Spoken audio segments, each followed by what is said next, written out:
નર્મપુરમાં વિશ્વાનર નામે એક શિવ ભક્ત સાંડિલ્ય ગોત્રી રહે અને તે નિત્ય બ્રહ્મયજ્ઞ કરનારા પુણ્યાત્મા.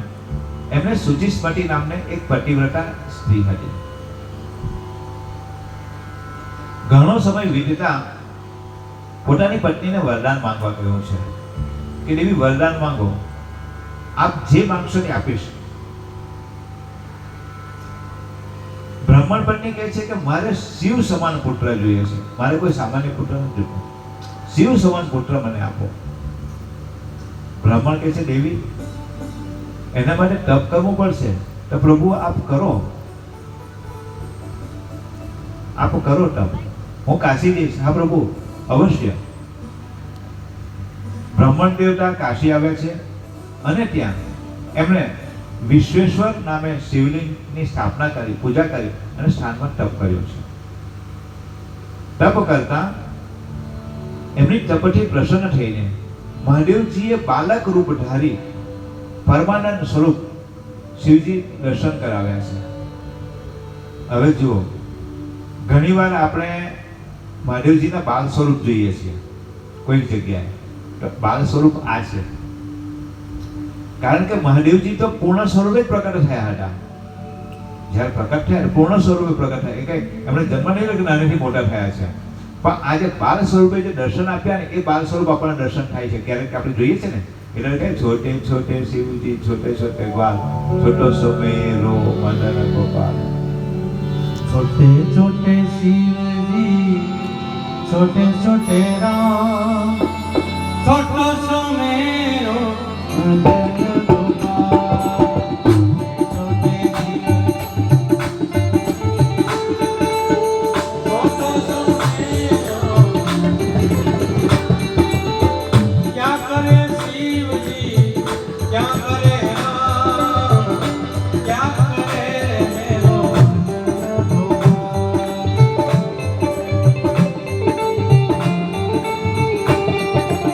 ध्यान धरे शिवजी. ओ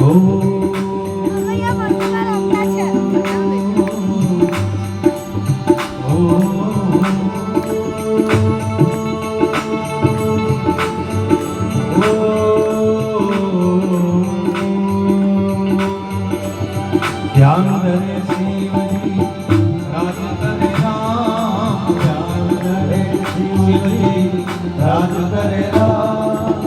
रास रचाए मेरो मदन गोपाल, रास रचाए मेरो मदन गोपाल, और बंसी बजाए मेरो मदन गोपाल, बंसी बजाए मेरो मदन गोपाल.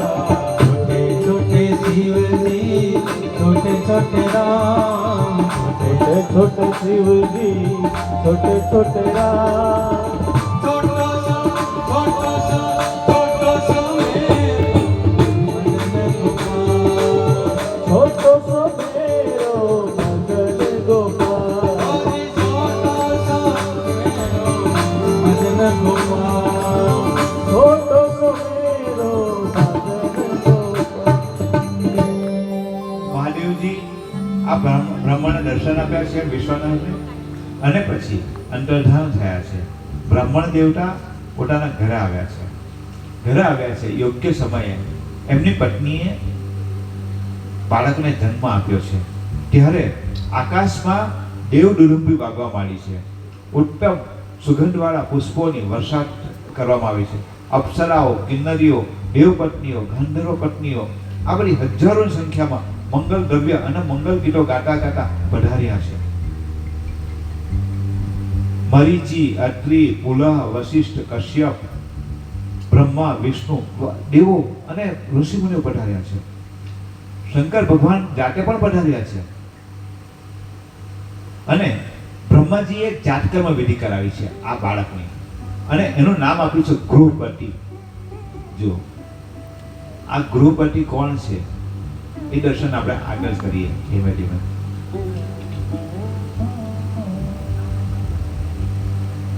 એ ગૃહપતિએ ટૂંક સમયમાં બધું જ્ઞાન અર્જિત કરી લીધું છે. એની 9 વર્ષની ઉંમર થઈ છે ત્યારે નારદજી પધાર્યા છે. નારદજી આવ્યા છે અને કહે છે કે ભાઈ તારો પુત્ર તો ઉત્તમ લક્ષણ વાળો છે, ખૂબ જ જ્ઞાની અને તેજસ્વી છે, પણ એને 12મે વર્ષે ઘાટ છે. શેની? વીજળી અને અગ્નિથી વિઘ્ન છે. એનાથી બચાવો. ગૃહપતિના માતા અને પિતા ચિંતામાં પડ્યા છે કે આવો તેજસ્વી બાળક અને એનો ઘાટ આવીને થશે. ચિંતામાં પડ્યા છે. માતા પિતાને ચિંતામાં પડેલા જોઈને ગૃહપતિ કહે છે કે હે પિતા, હે માં, આપણે ધર્મને જાણનારા છો, આપણે ધર્મને જાણનારા છો, શેને માટે ચિંતા કરો છો? હું શિવજીનું તપ કરીને આ ઘાટમાંથી મુક્ત થઈશ. આપ ચિંતા ન કરો.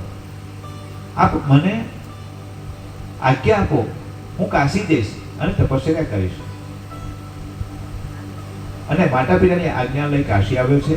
શુભ દિવસે સર્વ હિતપ્રદ લિંગની સ્થાપના કરી છે. એને શું નિયમ કર્યો છે? રોજ 108 ઘડા ગંગાજીમાંથી લઈને ઉપર આવે, શિવ પર અભિષેક કરે અને 1000 નીલકમળની માળા શિવજીને અર્પણ કરે. આ એનો રોજનો ક્રમ છે. હવે જે લોકો કાશી ગયા અને ખબર હશે કે ગંગાજી કેટલા ઊંડા છે, હા, કેટલા ઊંડા, ત્યાંથી એટલા પગથિયે ચડીને ઉપર સુધી આવવું અને પછી અભિષેક કરાવવો, રોજ 108. આ તો બાળક છે, પણ એનો આ નિત્યક્રમથી ઈશ્વર પ્રસન્ન થયા છે. જો મહાદેવજી પોતે અંશ અવતાર લઈને આવે ને તો પણ કોઈને કોઈ નિમિત્ત બનાવીને પોતે અવશ્ય તપસ્યા કરે છે. આ પણ સંદેશ આપે છે કે હે મનુષ્ય, તમારે પણ તપ વગર સિદ્ધિ નથી. તપ અવશ્ય કરવો જોઈએ, તપ કરવો જ જોઈએ. જપ તપ વગર આ જીવન નિરર્થક છે, નિરર્થક છે. જેના જીવનમાં ભક્તિ નથી, જેના જીવનમાં જપ તપ નથી, એમાં પશુમાં કોઈ ફેર નથી, કોઈ ફેર નથી. પશુ સમાન જ જિંદગી છે. કારણ કે પશુ પણ ખાય પીએ છે, આપણે પણ ખાય પીએ છીએ. એ લોકો બાળક પેદા કરે, આપણે બાળક પેદા કરીએ છીએ. એ લોકો મોટા થાય છે, આપણે મોટા થઈએ. કરીએ છીએ શું? એને કે મહેનત કર્યા વગર મળતું નથી. જે રીતે આપણે મહેનત કરીને પ્રાપ્ત કરવાનું છે. તો ભક્તિ ન કરીએ તો એ જીવન નિરર્થક છે. હવે આ ગૃહપતિ એક વખત પૂજા કરતા ત્યારે ઇન્દ્ર પ્રગટ થયા છે અને કહે છે કે હે બાળક, માંગ, તારે શું જોઈએ છે? એ ગૃહપતિ કહે છે કે હે પ્રભુ, હું આપની આરાધના નથી કરતો. મારે જે લેવું છે શિવજી પાસે લેવું છે. આપની પાસે મારે કઈ જોતું નથી. આપ પધારો. એટલે ઇન્દ્ર ક્રોધિત થયા અને એને વજ્ર ઉગામ્યો. વજ્ર ઉગામ્યો ને પેલાને યાદ આવી ગયો કે હા, વજ્ર એટલે તો વીજળી. મને તો વીજળીનો ઘાટ છે, બસ આજ મારો સમય આવી ગયો છે. અને મૂર્છિત થઈ ગયો. મહાદેવજી એને જગાડ્યો છે. હે બેટા, જાગ. તને ઇન્દ્રનું રૂપ લઈને મેં જ તારી પરીક્ષા લીધી હતી. ઇન્દ્રનું રૂપ લઈને મેં તારી પરીક્ષા લીધી. બેટા, તું તો અજર અમર છે. તે જે આ લિંગની સ્થાપના કરી છે એ અગ્નિશ્વર નામે ઓળખાશે. અને તું અગ્નિકોણનો દિક્પાલ થશે. દિક્પાલ પદ પર નિયુક્તિ કરું છું. કયા? અગ્નિકોણની. આપણી ધરતીના 10 દિક્પાલ છે, એમાંનો એક દિક્પાલ અગ્નિકોણાનો આ ગૃહપતિ છે. ગૃહપતિ અગ્નિ છે.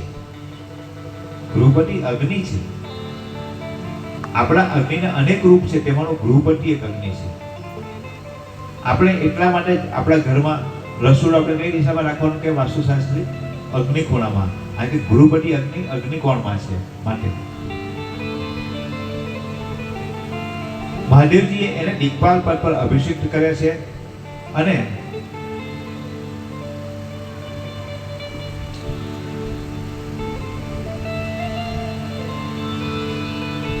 મહાદેવજી એ જે અગ્નિશ્વર શિવલિંગ છે તેમાં પ્રવેશ કરી ગયા છે. આ જે મહાદેવજી નો અગ્નિશ્વર નામનો દહનાત્મિક મૂર્તિ નામે અવતાર થયો છે. અગ્નિશ્વર મહાદેવ કી